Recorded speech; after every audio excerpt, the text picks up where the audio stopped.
This is the story of Jeffrey Epstein behind the headlines, and the files that forced the world to look closer. He built nothing the world could name.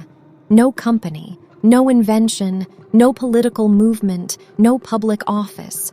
And yet, presidents flew on his plane. A British prince stayed at his homes. Billionaires returned his calls. University leaders accepted his donations. How does a man with no degree in finance, no clear source of wealth, and no public business empire become one of the most connected men on the planet? How does someone investigated for abusing minors in 2005 secure a secret plea deal in 2008, re-enter elite society, and continue hosting the powerful for another decade? And when federal agents finally raided his mansion in 2019, why did the evidence they seized ignite global fear about what might be inside? Hard drives, photographs, flight logs, a contact book filled with names that shaped governments and economies. Then, before trial, before testimony, before cross-examination, he was found dead in a federal jail cell, and the official ruling states suicide. But the questions did not die with him. They multiplied. What was in the Epstein files?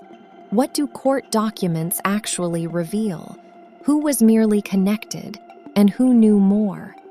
And perhaps the most unsettling question of all, was Jeffrey Epstein just one criminal operating alone, or a man who understood how power protects itself? Tonight, we are not dealing in rumor, not speculation, not internet theories. We are examining documented facts, court records, sworn testimony, investigative findings, and the names that appear in them.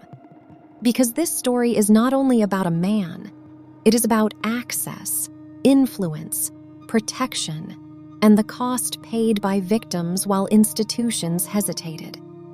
To understand who Jeffrey Epstein really was, we have to go back to Brooklyn, 1953, before the mansions, before the island, before the plea deal, before the files, before the fall.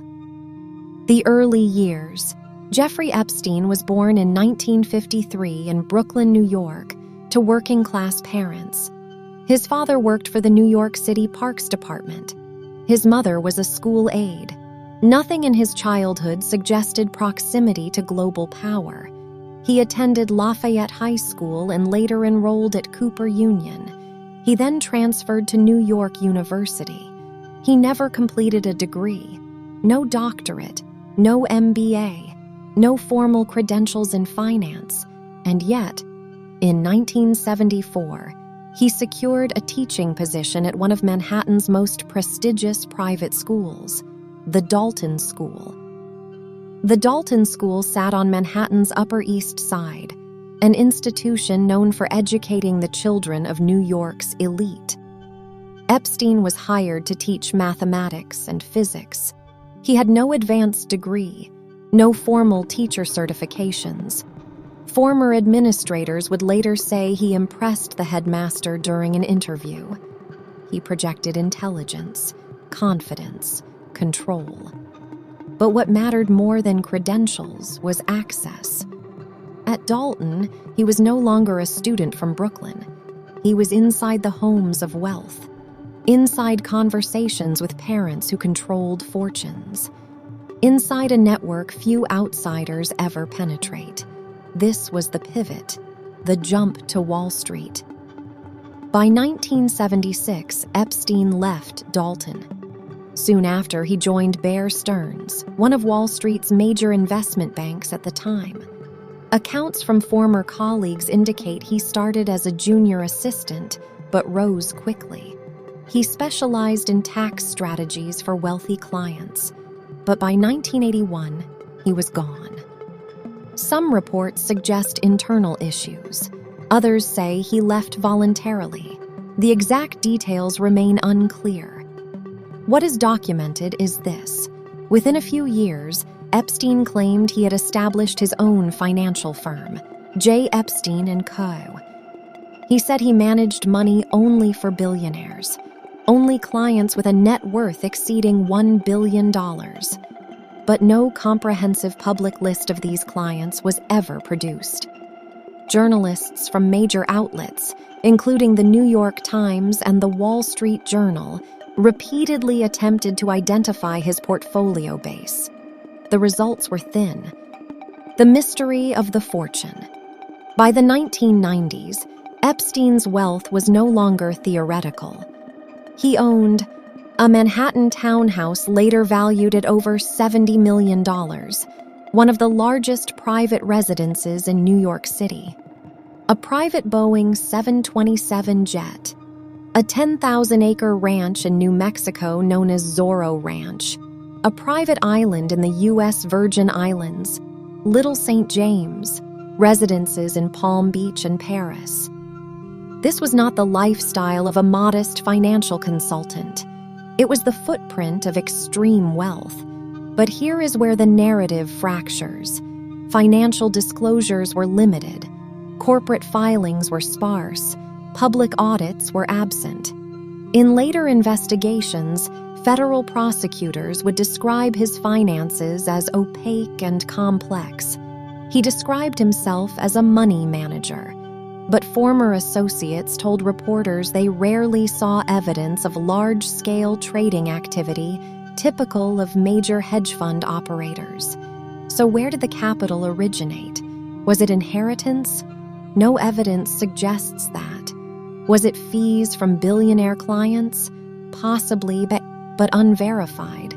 Was it something else entirely? The structure of his fortune remained layered behind private trusts and shell entities. The more journalists searched, the less clarity they found. The social ascent. By the late 1990s and early 2000s, Epstein was no longer simply wealthy. He was connected. He was photographed with former U.S. President Bill Clinton, Britain's Prince Andrew Future, U.S. President Donald Trump.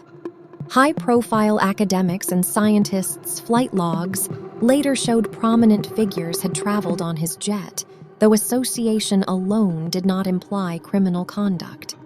What it did show was proximity. Epstein had built something more powerful than wealth. He had built access to influence, to government, to royalty, to finance, to academia. And access, in certain circles, is more valuable than money. The unanswered question. By the early 2000s, he appeared untouchable. A self-made financier, a mysterious billionaire, a social connector of elites. But beneath the polished exterior was a question that investigative reporters continued to press. Who were his real clients? Despite decades of operation, no full accounting was ever made public. When legal scrutiny eventually intensified years later, prosecutors would focus on crimes of exploitation. But long before the criminal cases dominated headlines, there was this financial shadow. A man without a completed college degree, without public investment records, without transparent disclosures, living at a scale rivaling industrial magnates. The origin story never fully aligned with the outcome. And that is where this story truly begins. Because before the charges, before the arrest in 2019, before his death inside a federal detention center, there was a network. A system of wealth and power operating largely outside public view. In the next chapter, we examine how that network expanded and how the first allegations quietly surfaced years before the world was watching. The rise was documented, the fortune was visible, but the foundation? That remained hidden. Power does not announce itself. It gathers quietly, in private dining rooms, on secluded islands, in the back seats of aircraft that never appear on commercial manifests. By the 1990s, Jeffrey Epstein was no longer simply wealthy. He was positioned. The jet and the guest list flight logs later made public during court proceedings showed that former U.S. President Bill Clinton had flown on Epstein's private jet multiple times in the early 2000s. Clinton's office later stated he had no knowledge of Epstein's crimes and had cut ties years before Epstein's 2019 arrest. In the 1990s and early 2000s, Epstein was also photographed with future U.S. President Donald Trump at social events in New York and Florida. Trump later told reporters they had a falling out long before Epstein's arrest and said he had banned Epstein from Mar-a-Lago. Then there was British royalty Prince. Prince Andrew visited Epstein's properties. A photograph that later circulated globally showed the prince standing beside Virginia Giuffre, one of Epstein's accusers. Prince Andrew denied wrongdoing. In 2022, he settled a civil lawsuit filed by Giuffre without admitting liability. The pattern was unmistakable. Epstein positioned himself around power centers on both sides of the Atlantic: politics, royalty, finance, academia, but proximity alone does not explain influence. The question was how he gained entry. And why doors kept opening. Ghislaine Maxwell. At the center of Epstein's social orbit stood Ghislaine Maxwell, educated at Oxford, daughter of British media magnate Robert Maxwell, fluent in elite culture. After her father's death in 1991 amid financial scandal, Maxwell relocated to New York. There, she became closely associated with Epstein. Maxwell was not merely a companion. Witnesses later testified she played an active role in introducing Epstein to influential individuals, academics, politicians, philanthropists. She hosted gatherings, arranged meetings, smoothed introductions. Epstein began presenting himself not just as a financier, but as a patron of science. He donated money to research institutions. He funded projects in mathematics, physics, evolutionary biology. He hosted private salons where scientists and intellectuals debated ideas over dinner. He cultivated the image of a man investing in humanity's future. And yet, some guests would later say something felt out of place. There were always young girls around him, not family members, not students of the guests, young girls who did not fit the setting of elite intellectual discourse. At first, some dismissed it. Others asked no questions. The contradiction deepened. The 2005 Florida investigation, the first crack, did not begin with headlines. It began with a parent, a phone call, a 14-year-old girl, a mansion in Palm Beach, the complaint. In March 2005, a mother reported to the Palm Beach Police Department that her teenage daughter had been paid $300 to give Jeffrey Epstein a massage at his Palm Beach residence. Detective Joseph Recaray began investigating. At first glance, it seemed isolated, but as officers conducted interviews, a pattern emerged. One girl led to another and another.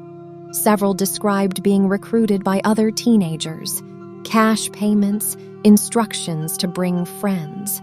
Palm Beach police ultimately identified dozens of potential victims. Statements were documented, phone records examined, search warrants prepared. By mid-2006, the local police chief recommended multiple felony charges, including unlawful sexual activity with minors. But the case did not move forward in a straightforward way. The FBI steps in the investigation expanded beyond local authorities. The Federal Bureau of Investigation became involved. Agents interviewed victims. Grand jury discussions began. By 2007, federal prosecutors in the Southern District of Florida were reportedly preparing a potential indictment that could have resulted in significant prison time. The evidence file was substantial: witness accounts, financial records, travel documentation, the trajectory appeared clear until it wasn't. The deal in 2007, behind closed doors, negotiations began between Epstein's legal team and federal prosecutors. Epstein had assembled a powerful defense roster, including former U.S. Solicitor General Kenneth Starr and prominent attorney Alan Dershowitz. By 2008, a non-prosecution agreement was finalized. Instead of facing federal charges, Epstein pleaded guilty in state court to 2 lesser offenses: soliciting prostitution and procuring a minor for prostitution. He was sentenced to 18 months in county jail. He ultimately served about 13 months, but even that sentence carried unusual conditions. The work release Epstein was housed in a private wing of the Palm Beach County Jail. He was granted work release privileges. For up to 12 hours a day, 6 days a week, he was permitted to leave jail to work from his office. He was driven by sheriff's deputies. Visitors signed in, and in some cases, reports later suggested procedures were not strictly enforced. The arrangement stunned some local investigators who had worked the case. Even more controversial was a provision buried inside the federal agreement. The non-prosecution agreement granted immunity to any potential co-conspirators. The names were not publicly listed. Victims were not informed of the deal before it was signed. Years later, a federal judge would rule that prosecutors violated the Crime Victims' Rights Act by failing to notify victims of the agreement.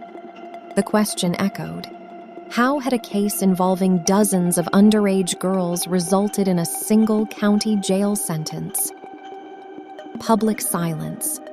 After Epstein registered as a sex offender in 2008, media coverage faded. He retreated, but not completely. He retained his properties, maintained relationships, continued philanthropy in certain circles. Some high-profile individuals distanced themselves. Others did not. The story seemed contained, but it wasn't finished. The survivors speak.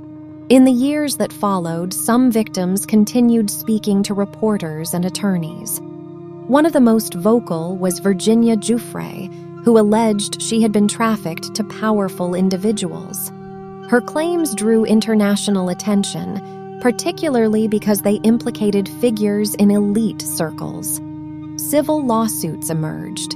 Records were sealed and unsealed.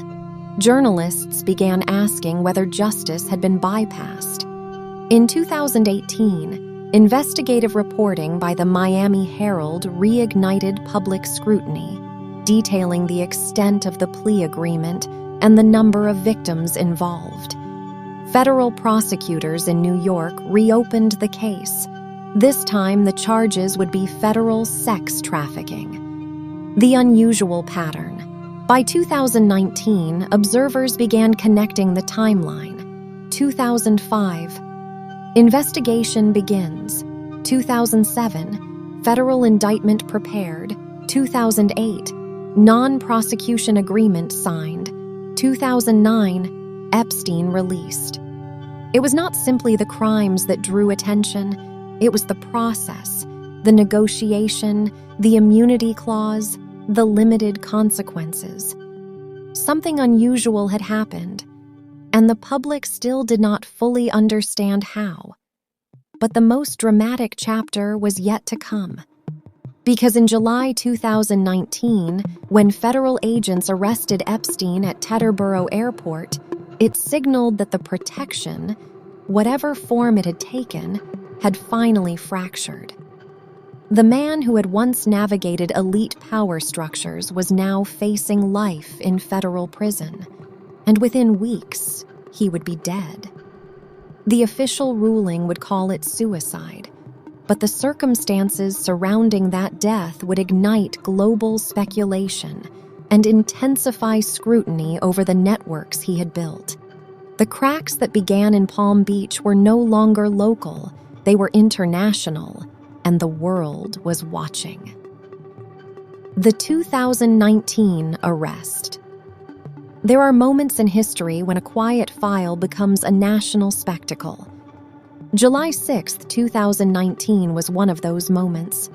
At Teterboro Airport in New Jersey, a hub for private aircraft just outside New York City, federal agents arrested Jeffrey Epstein as his jet returned from Paris. The indictment came from the Southern District of New York. The charges were federal: sex trafficking of minors, conspiracy to commit sex trafficking.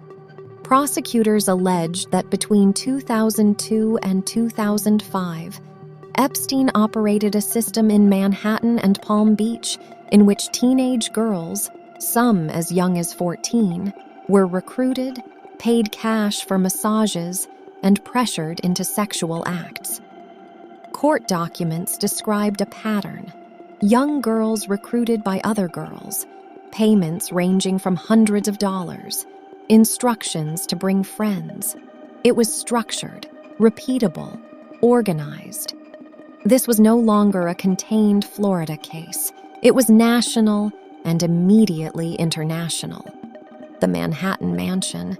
Within hours of his arrest, agents executed a search warrant at his 7-story Upper East Side townhouse, one of the largest private residences in Manhattan. According to prosecutors, they recovered thousands of photographs, CDs with handwritten labels, a safe containing cash, diamonds, and an expired foreign passport listing a Saudi Arabian address. The passport raised questions. The cash raised questions. The scale of materials seized raised even more. Prosecutors argued Epstein posed a serious flight risk. He offered to post a massive bail package, reportedly proposing home confinement with private security. The judge denied bail. Epstein was sent to the Metropolitan Correctional Center in Manhattan. For the first time, he was facing the possibility of a full federal trial in New York, outside the shadow of the 2008 plea agreement. Little St. James' attention quickly shifted south to the U.S. Virgin Islands. Little St. James, Epstein's private island. Nicknamed in tabloids as Epstein Island, it had long been a site of speculation. After the 2019 arrest, federal authorities searched the island property. The island had guest houses, docks, security systems, and a distinctive blue and white structure often photographed by drones. Flight records, visitor logs, and travel histories came under renewed scrutiny. The allegations were no longer whispers. They were federal accusations, publicly filed in court. And the phrase network began appearing in headlines. The courtroom. At his initial court appearances in July 2019, prosecutors described Epstein's conduct as a long-running sex trafficking scheme involving dozens of underage girls. They argued he had the means and resources to flee. Defense attorneys emphasized that many allegations were more than a decade old. The courtroom was crowded. Journalists, victims, observers. The man who once moved quietly among presidents and royalty was now under fluorescent lights in federal court. If convicted, he faced up to 45 years in prison. For the first time, it appeared a public trial might expose details never previously aired in open court. Witnesses could testify. Documents could be entered into evidence. Associates could be questioned under oath, but that trial would never happen. The death that changed everything. On August 10th, 2019, just weeks after his arrest, Epstein was found dead in his jail cell. The New York City medical examiner ruled it a suicide by hanging. Yet the circumstances generated global skepticism. He had previously been placed on suicide watch. He was later removed from suicide watch. Cameras in the housing area reportedly malfunctioned. 2 correctional officers later admitted to falsifying monitoring records. The U.S. Department of Justice's Inspector General would later cite significant institutional failures at the facility, but no evidence emerged overturning the official finding of suicide. Still, public doubt hardened, because with his death, the possibility of a public trial and sworn testimony disappeared. The man at the center of the case was gone. But the investigation did not end. The shift to associates. In July 2020, federal authorities arrested Ghislaine Maxwell, longtime associate of Epstein. Prosecutors alleged she helped recruit and groom underage girls. In December 2021, a federal jury convicted Maxwell on multiple counts, including sex trafficking of minors. She was sentenced in 2022 to 20 years in prison. Yet even after her conviction, broader questions persisted. Who else knew? Who enabled access? Who benefited from silence? Flight logs had been partially unsealed. Civil lawsuits continued. Names surfaced in court filings, but association alone did not establish criminal guilt. The legal system moved carefully, and sometimes slowly. The larger picture. The 2019 arrest transformed the story from a Florida scandal into a global reckoning. It forced institutions to answer uncomfortable questions. How had a man convicted in 2008 rebuilt influence? Why did warnings fail to sever elite ties? What mechanisms allowed wealth and status to buffer accountability? For victims, the second arrest represented validation, a signal that their testimonies had not vanished. For the public, it became a symbol of distrust in powerful systems. The arrest at Teterboro was not just the beginning of the fall, it was the beginning of scrutiny, not only of one man, but of the structures that surrounded him. And even in death, the case continues to unfold in courtrooms, civil settlements, and sealed documents still being unsealed. Because sometimes the central figure disappears, but the shadow remains. The Black Book and flight logs. After the 2019 arrest, investigators were no longer focused only on individual allegations. They were mapping connections. Because in complex cases involving wealth and power, networks matter.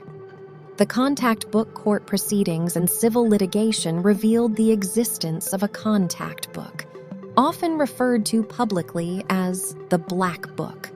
It reportedly contained hundreds of names: business executives, politicians, academics, socialites, assistants, phone numbers, addresses, email contacts. The existence of a name in a contact book did not imply criminal wrongdoing. That distinction became central, because as portions of the book surfaced through litigation and media reporting, public reaction was immediate. Headlines multiplied, speculation accelerated, questions flooded newsrooms and social media. Who knew what? Who visited which properties? Who merely attended a dinner? Who maintained casual contact? Who severed ties, and when? The line between association and accusation became blurred in public discourse. Legally, proximity is not proof, but reputational damage can move faster than a courtroom. The flight logs. Then there were the flight logs. Pilots had maintained passenger records for Epstein's private aircraft, including his Boeing 727. Those logs, introduced in various court proceedings, listed numerous individuals who had traveled on his jet over the years. Again, a critical distinction. Being listed as a passenger did not establish criminal conduct. Flights included charity trips, political travel, social visits, business meetings. Some individuals acknowledged flying with him for philanthropic or official reasons. Others stated they had limited or no memory of certain trips. Still others denied ever traveling with him despite appearing in logs, raising questions about record-keeping accuracy. The public, however, processed the documents differently. Names and headlines formed an explosive combination. The case evolved from a criminal prosecution into a broader cultural reckoning about power, access, and silence. The information storm. Between July and early August 2019, new filings appeared almost weekly. Unsealed documents, affidavits, property records. Media outlets analyzed every detail. Cable news debated connections nightly. Social media turned fragments of court filings into viral claims, some accurate, others speculative. The phrase network became shorthand for unanswered questions. But in court, prosecutors remained focused on specific charges tied to documented victims between 2002 and 2005. The legal system moved deliberately. The public conversation did not. And then, August 10th, 2019. August 10th, 2019. Shortly after 6:30 a.m., guards at the Metropolitan Correctional Center in Manhattan found Jeffrey Epstein unresponsive in his cell. He was transported to a nearby hospital and pronounced dead. The official ruling from the New York City Medical Examiner stated suicide by hanging.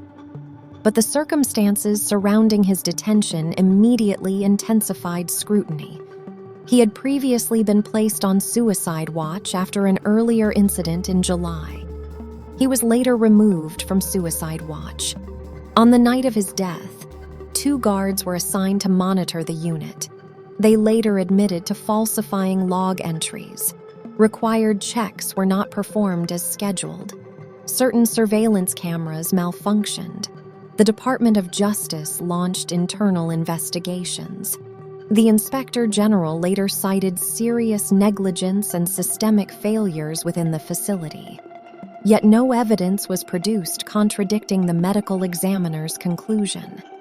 Still, disbelief spread globally because Epstein's death eliminated the possibility of a public trial. No cross-examinations, no sworn testimony from him, no courtroom confrontation. The central defendant was gone.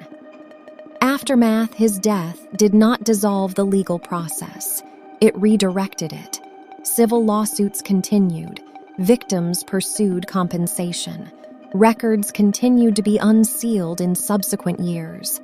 In 2021, his longtime associate Ghislaine Maxwell was convicted on federal charges related to sex trafficking and sentenced in 2022. But the broader public questions persisted. What remained sealed? What had been destroyed? What would never be known because the trial never occurred? The Black Book listed names. The flight logs recorded travel. But documents alone do not narrate intent. They do not explain private conversations. They do not resolve speculation. The story shifted from prosecution to legacy, from courtroom evidence to historical record. And in the absence of a full trial, the vacuum filled with theories, doubt, and distrust. Because when a case touches presidents, royalty, billionaires, and institutions, and ends without a trial, it leaves behind something heavier than mystery. It leaves unfinished testimony. The Maxwell trial. When the central defendant dies, the legal system does not always stop. Sometimes it shifts focus. In July 2020, federal authorities arrested Ghislaine Maxwell in Bradford, New Hampshire. She was charged with conspiracy and sex trafficking offenses connected to her longtime association with Jeffrey Epstein. Prosecutors allege that Maxwell played a critical role in identifying, grooming, and recruiting underage girls. They described her not as a peripheral figure, but as a facilitator. The trial. Her trial began in late 2021 in the Southern District of New York. Over several weeks, jurors heard testimony from accusers who described recruitment patterns, travel arrangements, and the normalization of inappropriate conduct under the guise of mentorship or opportunity. Defense attorneys challenged witness credibility and emphasized the absence of physical evidence tying Maxwell directly to certain acts.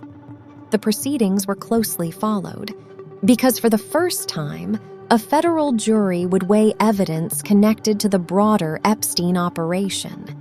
In December 2021, Maxwell was convicted on multiple counts, including sex trafficking of minors. In 2022, she was sentenced to 20 years in prison. The verdict marked accountability, but only for one additional individual. It did not answer every question surrounding Epstein's social orbit. It did not name a broader criminal enterprise beyond the charges presented, and it did not erase the public's suspicion that influence had shaped earlier outcomes. The legal system had delivered a conviction, but the cultural reckoning continued. What are the Epstein files? The Epstein files. It suggests a vault, a classified dossier, a single explosive document listing names and crimes. But in reality, there is no single master file. What the public calls the Epstein files is something far more complex and far less theatrical. It is a mosaic. What the files actually contain.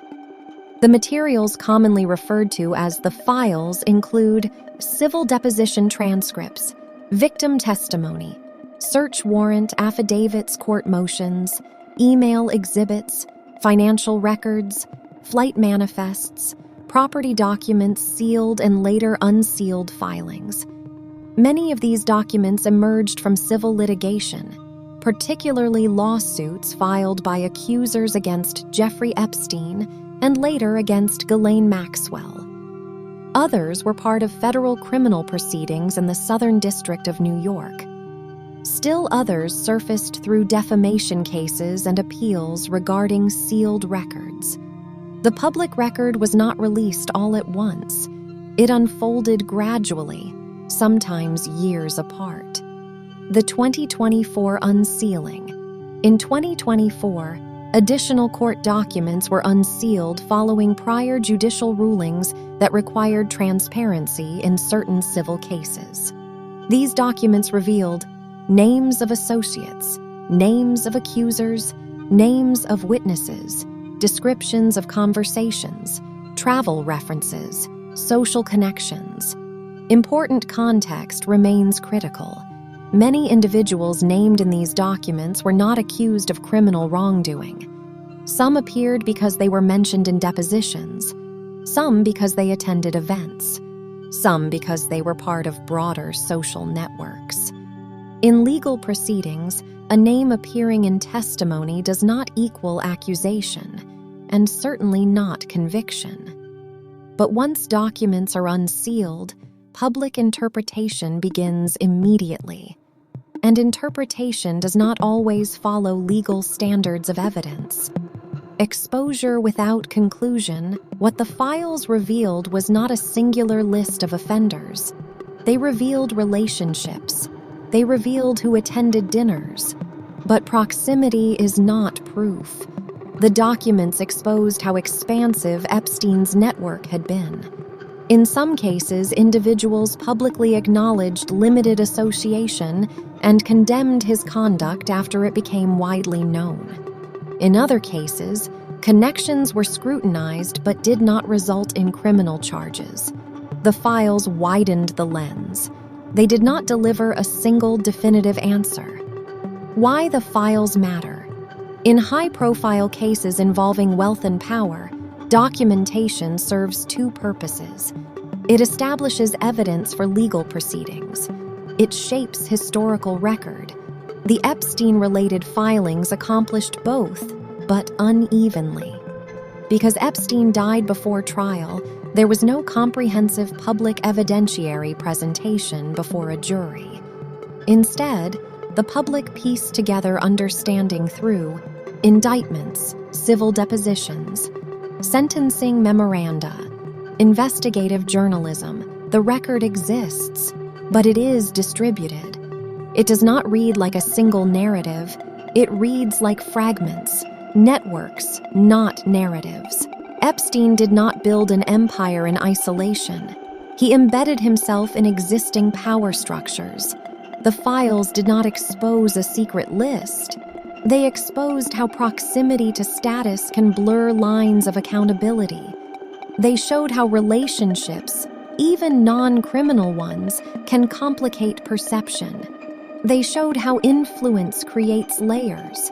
And they showed how difficult it is to disentangle reputation from responsibility once documentation becomes public.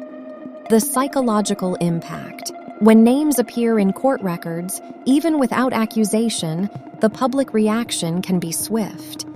Headlines condense complex testimony into short phrases. Association becomes implication in the court of public opinion. Yet the legal system operates differently. It requires specific charges, specific evidence, specific proof beyond reasonable doubt. The gap between legal standards and public interpretation became one of the defining tensions of the Epstein case. The larger meaning, the so-called Epstein files, are not a secret vault waiting to be opened. They are a growing archive of legal history. They also reveal how power ecosystems function, not necessarily through overt conspiracy, but through social architecture. The files did not collapse institutions, but they forced institutions to respond. Universities reviewed donation policies. Public figures issued statements. Organizations reassessed reputational risk. Transparency increased, though not uniformly. A record still expanding, legal records related to Epstein and Maxwell continue to surface through appeals, civil settlements, and procedural reviews. Some materials remain sealed to protect victims' identities. Others are redacted. The historical account is still being written. And perhaps that is the most important clarification. The Epstein files are not a revelation. They are documentation. They do not answer every question, but they stop short of providing a single, simplified conclusion. Because in complex cases involving influence and institutional discretion, the truth rarely exists in one document. It exists across thousands of pages, and in the systems that allowed those pages to accumulate over decades. Thank you for watching, and for taking the time to engage with such a complex and sensitive story. The Epstein files gave us documents, but not every answer. They exposed connections, power structures, and difficult questions that still linger today. What do you think? Has the full truth come out, or are key pieces still missing? Share your thoughts respectfully in the comments. Your perspective matters. And if you value clear, fact-driven breakdowns of major headlines and global issues, subscribe to Global Insider for more in-depth analysis and storytelling. Stay informed, stay curious,